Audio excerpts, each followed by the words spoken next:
Hello! In this video, I'm going to explain you how to use curette and scalers in the easiest way. So just watch this video and enjoy scaling and root planing. Alright, you guess what this is? This is curette. If you see the curette tip, it is like rounded tip, while this scaler is very pointed and sharp. So if I put them close together, you see one is rounded, this one is the curette, and this is sharp pointed one is the scaler. So this is the scaler, and this one is good to crack the calculus, which is supragingival, and while the curette is very, it looks safer to clean the subgingival area, and it doesn't cut so much. It doesn't damage by poking. Hey, guess what this is? This is the explorer. If you compare with the sickle scaler, you see it is thinner. The explorer is thinner and all surfaces is rounded, while this sickle scaler is very sharp and it has some blade cutting surface. So first I'm going to explain you how to explore with the explorer so that you can explore where the calculus and take them out with the scaler and the curette. So taking out the macro lens, I'm going to demonstrate how to explore with your explorer. So if you see, it has an elbow. This is called as a functional shank, and this portion, this last band portion, is called as a terminal shank, okay? Or it is known as a lower shank. What did I say? This is the terminal shank or lower shank, and these two angle or the lines is called as a functional shank. So these are the functional shank, and this one is the lower shank, terminal shank. So terminal shank or lower shank is the part of the functional shank. Okay, so these terms are very not very important, but good to know while you are reading or understanding textbook. So we are gonna explore with the explorer. I'm going to show you. I'm going to extract one tooth. Basha! Oh yeah, I extracted it here. So if you extract, if I explore in this way, okay, I cannot detect because this back portion of the explorer is kind of round and smooth, so I cannot explore. So I need to explore in this manner so that this tip portion can detect the roughness of the calculus. And oh, it has a calculus, so I think I need to use curette. Yay! Right? So I use a curette to, since this portion had a calculus, I need to use appropriate curette to remove the calculus like this, right? So exploring with explorer is very important. So here we have the tooth, and we need to check that we are always beginning from distal area, because if you see our hand motion, we are pulling. We are more comfortable with pulling motion, so we are going from distal area. You can use this area. You can see whether there is some hanging calculus underneath. Okay, do you see that? Like it is going under like this.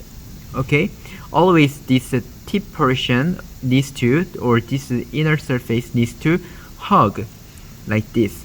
And when you move, don't move like big motion, okay, just slightly. Okay, so if you put it in between, just move up and down, and the grasping posture is very important. The finger position, the thumb is holding firmly and against this side of hand, and this second finger is holding against the thumb, and this middle finger is near the shank, and they are all attached together, giving a firm rest. So you rest your finger closer to the tooth, nearby neighboring tooth, and then you move your instrument very firm manner. Okay, when you go inside, since there is a undercut created by the calculus, we don't want to push down the calculus. We just want to surpass. We just want to pass the calculus, kinda passively. So when you push it slightly. When you are going inside, don't give a lot of pressure. We don't want to damage the gum or periodontium, but you just give a slight force and bypass. And when you are pulling up, then you give some firm force when you are even scaling and you curating. So exploring is similar. So push it down and detect something. Oh, I think there is something, and I'm going to walk the explorer and then take it out. Don't never place the tip in this way, because you're going to just injure the gingiva. So always place the tip towards the or against the teeth, and then once you are done checking distal area, you're gonna flip the explorer and you're going to explore this end, and it'll end up like this.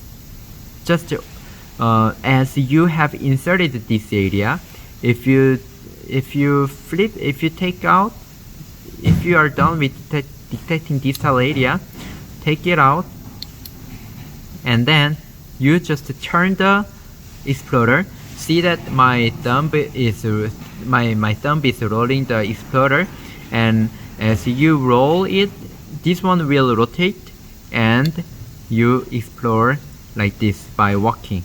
Okay, so the and when you are inserting the instrument, this one needs to be like this, or in textbook it says that this shank, this lower shank or terminal shank must be parallel to the tooth surface, but it is okay when you are working in this side slightly like this. We don't want this to be flat like this. Do you see the difference? This shank or this elbow went downward, but we don't want to instrument like this. We want this elbow to go upward. Do you see that?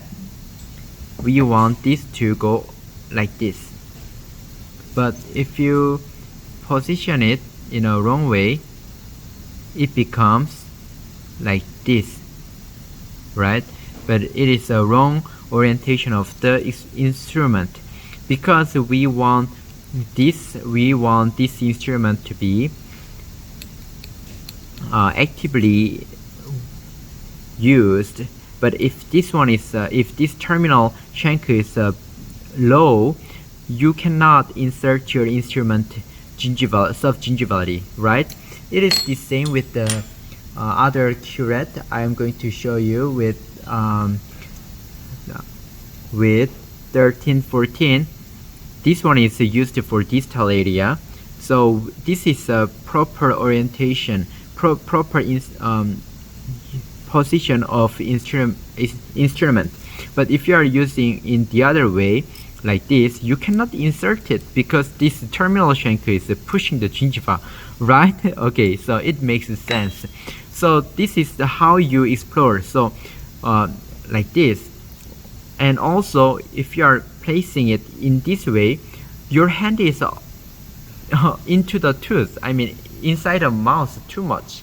You see, this is the anterior portion, and this area you have a throat. But if you are orienting and try to put this terminal shank parallel, then your hand is into the throat. So we don't want this. So flip it and have a proper orientation and proper then your hand will not be eaten by the patient, or you will not poke the patient.